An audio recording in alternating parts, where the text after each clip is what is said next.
My name is Megan Horner, and I'm the Director of Product Marketing here at ThreatConnect.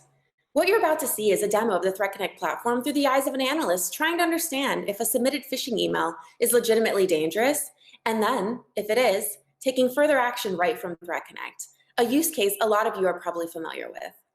If there's other functionality you want to see, please let us know and we'd be happy to show it to you today. I'm going to pass it over to my colleague, Dan Cole now, who's our Senior Director of Product Management here. Dan, take it away. We're going to start where our customers start, which is on the dashboard. These dashboards in ThreatConnect are completely customizable. So I've created this dashboard for this demo to highlight some of our key capabilities that someone might use us for. So you can see that, hey, what are the tasks that my team is currently focused on? And our automation capability, Playbooks. When we automate things, we can think about that as cost savings. We're doing things faster. So I can see how much time and money my playbooks are saving me. So that gets back to sort of demonstrating the value we're providing to the business. Maybe I'm interested in phishing. So I want to see, what are the top topics that my team is working on? What are the popular tags, that is the topics that my team is dealing with week to week, or I guess this week versus last week. And finally, one of our most popular integrations is with a SIM. So Splunk, ArcSight, Logarithm, whatever your favorite happens to be, we're going to be sending a lot of data to that SIM to power alerting. But to close that feedback loop, we're going to bring data back from that SIM. So it's not just about sending indicators to the SIM for alerting, it's about seeing what hits and what doesn't. We're making ThreatConnect smarter based on that data from the SIM. And in fact, we can see here's a whole bunch of indicators that have been observed, not just in our feeds or our intelligence, but actually in our SIM itself. And we'll talk about what we do with that in a minute. So I'm going to flip over to what's called our browse screen. We're still in the fundamentals portion. The browse screen is kind of your repository of all the data that you're bringing into ThreatConnect. So you can see I'm bringing in data from multiple feeds, open source, paid. I'm generating new intelligence from my own system. And so when it comes time to actually look something up, I can open up this host, because again, I'm an analyst. I deal with thousands of hosts per day. I can see where this host, backupaccount.net, fits into my larger overall threat landscape.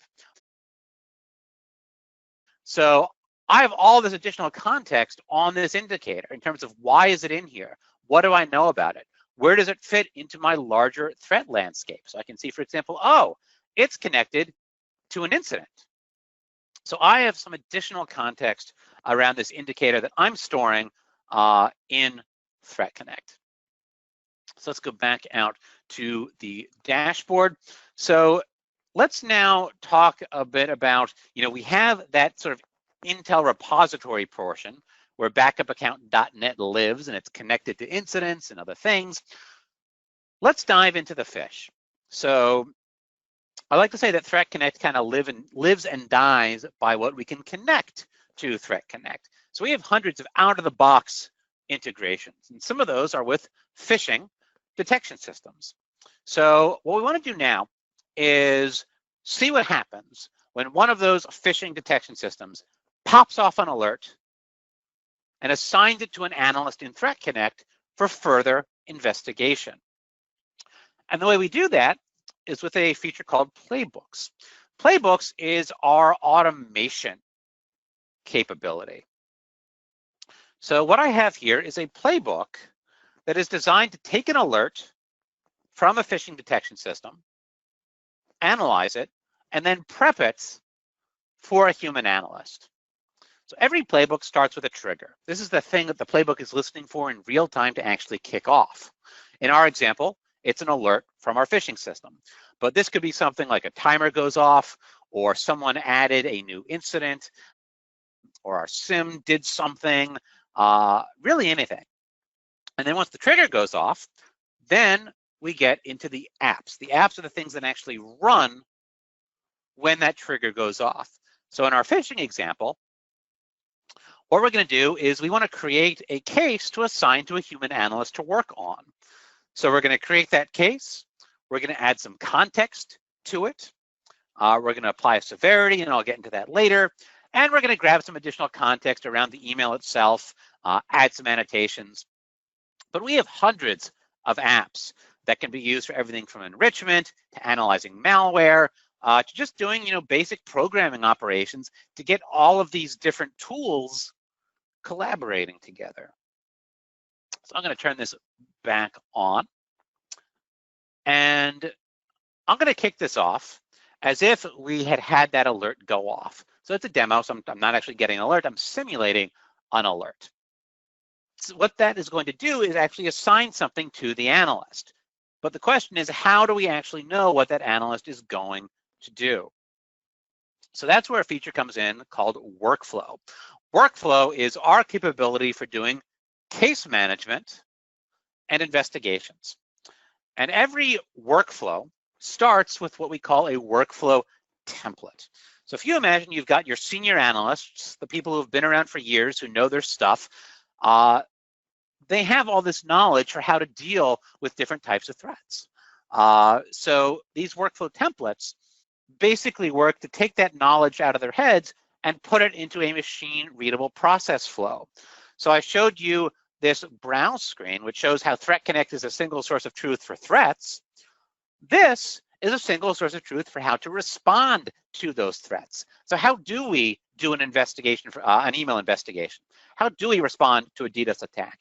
How do we do incident handling? So I, as that experienced analyst, can come in and specify, okay, here are the various phases and steps that maybe our junior analysts need to follow when doing a phishing investigation. So I can give them instructions, I can set dependencies, I can specify what data they need to collect and from where. And I can combine human tasks as well as automated tasks. So I've taken my process knowledge and I've memorialized it so that anyone else can come in and use it. And let's actually show what that looks like here. So you remember we kicked off that playbook. What that playbook did was basically take a phishing alert and assign work to the analyst. So I come back to my dashboard and I see that, oh, I now have 2 high priority cases that these are my open cases, need to come in and investigate. So I'm going to click on that and oh, here is a new phishing alert. And you can see that that playbook has added some context. It's included the email itself. And I now, in the shoes of a junior analyst, have all these steps that I can follow that have been provided by my more experienced analyst. So what I basically need to do now is say, okay, I got a phishing alert. I've got the email. I need to understand, is this a threat to me? What do I know about it? What do I do about it? So I'm going to just click off this first task just to say that, yes, I got an email. And that opens up another task, and this is an automated task. And I'm doing this for demo purposes just to show you how this works, but a lot of this could be automated behind the scenes and take out a lot of this human work. So what I'm going to do now is I'm going to run a playbook on this email, and it's going to parse the email for any observables, any potential indicators of compromise. So I'm going from a plain text email to something that is human readable. And so you can see in this artifacts section, an artifact is simply something we're collecting as part of a case. We went from an email to this playbook, pulled out all the different bits and pieces that live in that email. And I can come in and I can see what happened. I can check logs.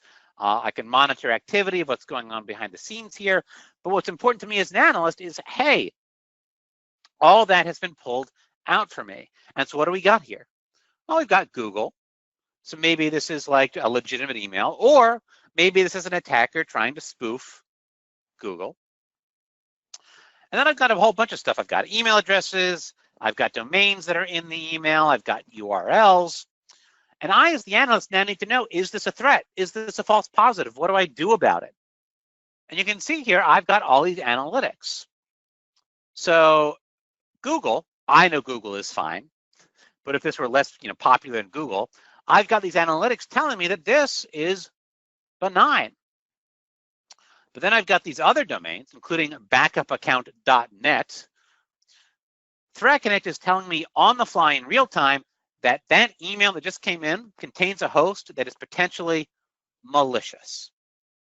So without needing to do other enrichment, without needing to do other lookups, without needing to make a guess, without needing to waste time, I now have some answers that this is probably an actual legit phishing email. And I can actually open this up and see all of that additional context. What do we know about it? What intel feeds are telling me about it? Where does it fit into my larger threat landscape? What does it connect to? Do I need to look it up elsewhere? And all of these things are helping me develop a sense of, is this bad? And what do I need to do about it? And this is great. I have a ton of context on this indicator because, again, we've stored it in Threat Connect, our single source of truth. So I know what to do next. Now, we're very lucky. We have a lot of information on backupaccount.net in terms of where it fits in, and we have other feeds reporting it. But let's imagine that we knew nothing about it. We had no context or information. Well, luckily, Threat Connect is here to help. We have a feature called the Collective Analytics Layer, which I like to think of as anonymous crowdsourced intelligence. So even though we have no information on backupaccount.net, other Threat Connect users, anonymous users across the globe, do have information about backupaccount.net. So if I'm a junior analyst, I have no idea what I'm doing, I can look at Cal and say, oh, backupaccount.net, other analysts are looking at it. Other networks around the globe have observed it in their networks, their SIMs. Nobody has reported it as a false positive. And on top of that, Threat Connect's own analytics team has added some additional context here. High observations, dedicated server, trending. So I now know that, hey, maybe this is something I need to do about. And Threat Connect gives me a whole series, what I call a menu of possible actions that behind the scenes are just other playbooks. So do I need to block all the indicators tied to this? Do I need to, contact our IT help desk to do something? Do I need to escalate this? So as part of this workflow, thanks to these automations, thanks to this intel that I stored in Threat Connect, I now have answers in terms of what to do next. And I'm connected to those other devices, so I can actually take that action. So we saw this email is made up of lots of different things. So backupaccount.net, clearly malicious, google.com. We've got my email there as the recipient, but we also have the email address of the sender, bobbynoteevil@goodguy.com. We have no information on bobbynoteevil@goodguy.com. Didn't come in through our feeds. We've never seen it before. But during this investigation, we saw that this is a phish. They're trying to get me to click on this malicious domain. So I can now take this thing that we know nothing about and add it to Threat Connect as an indicator of compromise. So we can say that, hey, we've seen this email before. This represents adversary infrastructure. So we are continually learning so that next time we can respond even faster and maybe tell our phishing system to block Bobby Not Evil outright.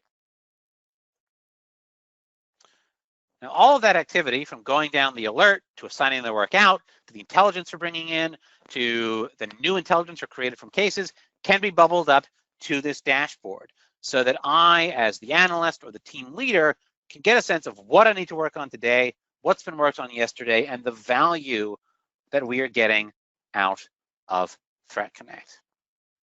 That was great. Thanks a lot, Dan. And if you all watching have any questions at all, please let us know and we'd be happy to help. Thanks again and have a great day.